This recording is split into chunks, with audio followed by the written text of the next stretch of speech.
Caroline, what can you tell us? I'm sorry about the meeting with President Gustavo Petro. How was it? Was it in a good tone? What are the results? I wish I had more for you. The meeting was just wrapping up as I was walking out here, so I will go in and get a readout from the president, which I myself, or I'm sure he, will provide to all of you directly on Truth Social. But I spoke with the president before the meeting, and he was in a very positive headspace, and he was looking forward to sitting down with President Petro to have a conversation. So we will all see how that went together. Thank you so much, Caroline. What does President Trump mean when he says Republicans ought to naturalize voting? What does that look like in practice? What the president was referring to is the SAVE Act, which is a huge common sense piece of legislation that Republicans have supported, that President Trump is committed to signing into law during his term. And he spoke with the speaker directly about that yesterday, about the need to get that bill on the floor for a vote, because it provides very common sense measures for voting in our country, such as voter ID.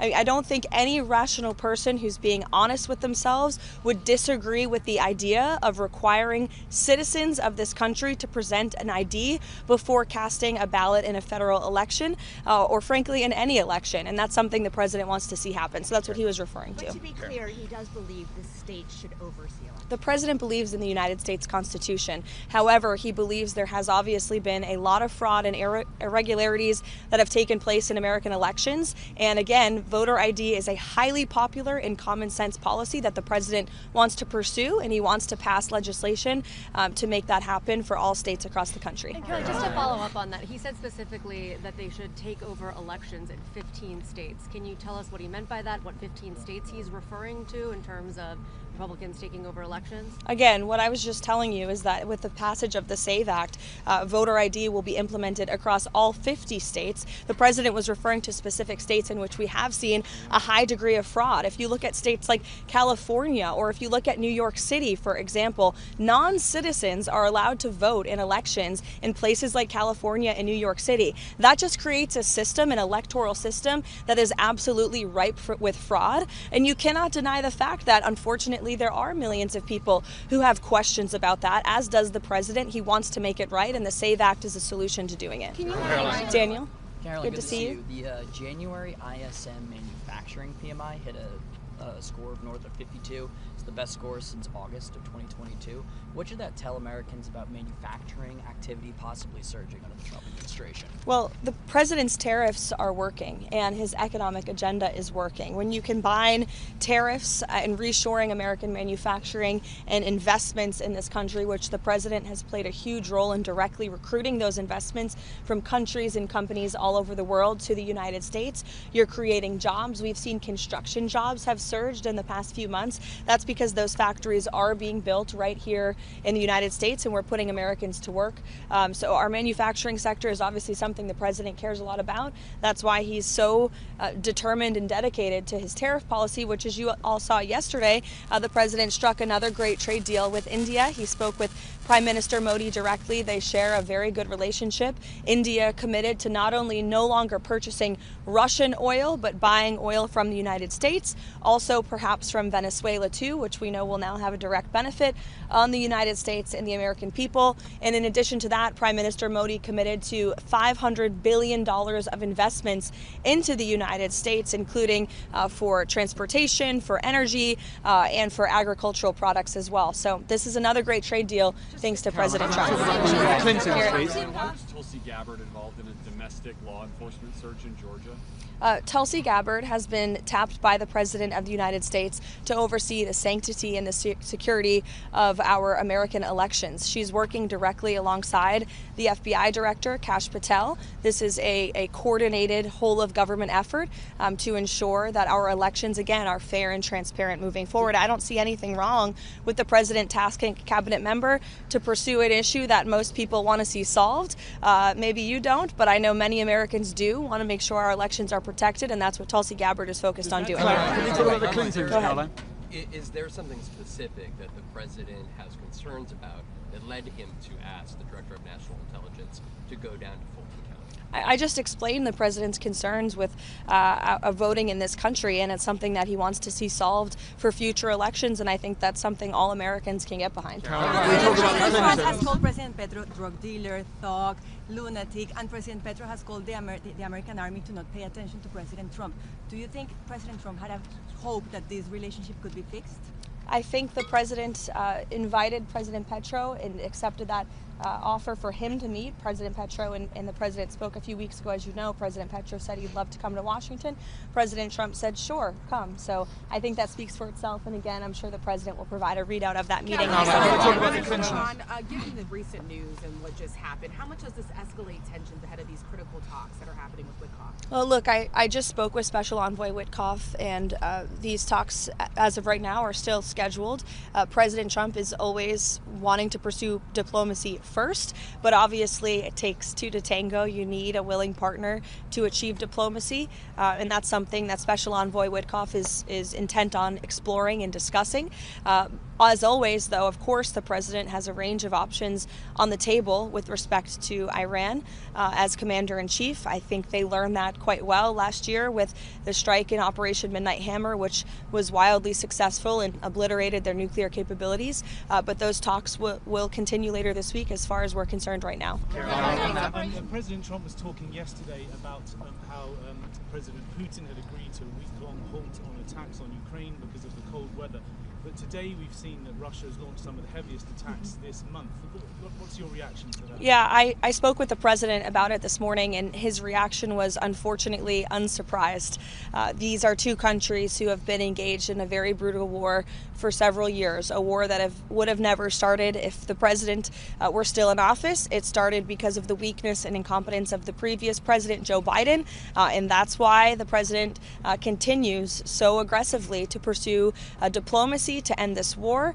That's why Special Envoy Witkoff and Jared Kushner will be in Abu Dhabi tomorrow for another round of trilateral talks. I would note the trilateral talks that took place last week or the week prior are historic by nature. Never before have all three of our countries really been able to sit down at the negotiating table to move the ball forward towards peace. So Special Envoy Witkoff and Jared Kushner and President Trump made the impossible possible with respect to peace in the Middle East, and I know they're looking to do the same with respect to the Russia-Ukraine war as well.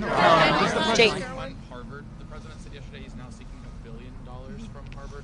One, how did he arrive at that number? And two, he said he wants criminal, not just civil, charges against individuals at Harvard. Does he want to see Harvard officials arrested there criminally?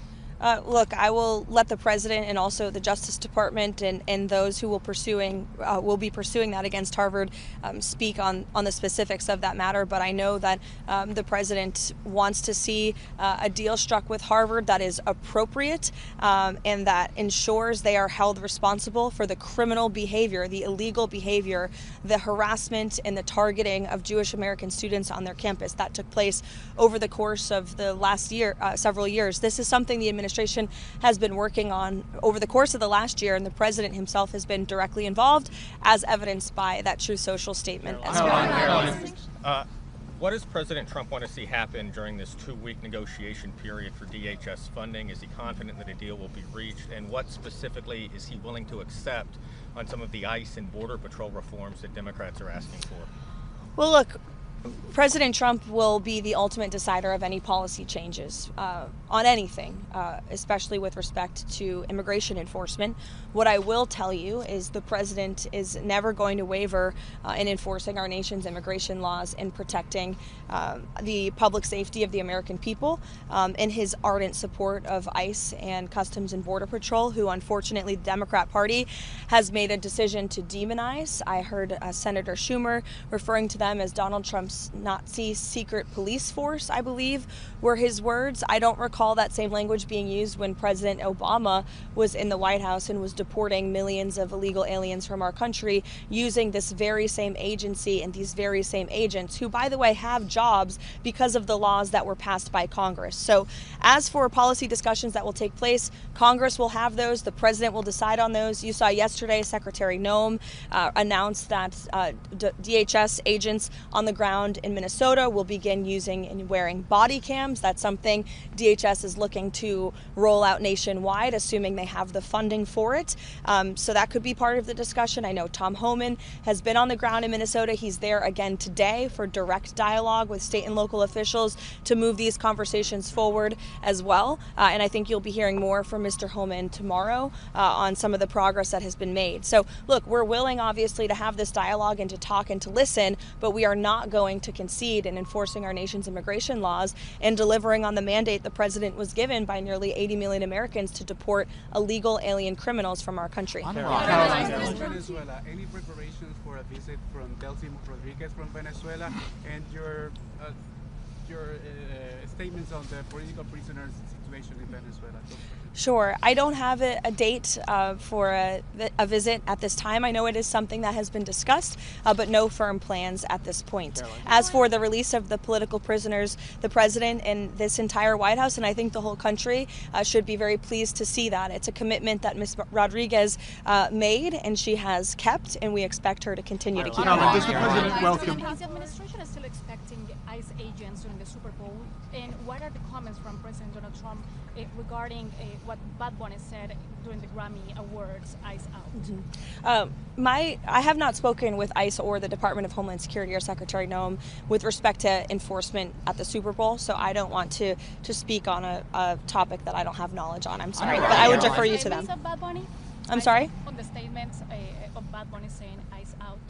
Yeah, I mean, look, I think it's very ironic and frankly sad to see celebrities who live in gated communities with private security, with millions of dollars to spend protecting themselves, trying to just demonize, law enforcement, public servants who work for the United States government to enforce our nation's laws. And you didn't hear this same type of uproar from celebrities in Hollywood when the previous administration allowed an invasion of our nation's borders and allowed innocent women and girls like Jocelyn Nungare and Laken Riley to be killed and raped and murdered at the hands of people who should have never been in our country in the first place. And now you have law enforcement who are simply trying to do their jobs to remove violent predators like those who took the lives of innocent Americans. There was no uproar from Hollywood and the elitist crowd at the Grammys then, but there is now, and I think that speaks to the unfortunate irony that we're seeing in Hollywood. Talk about the Clintons. I'm sorry? Go on. Sorry. Okay.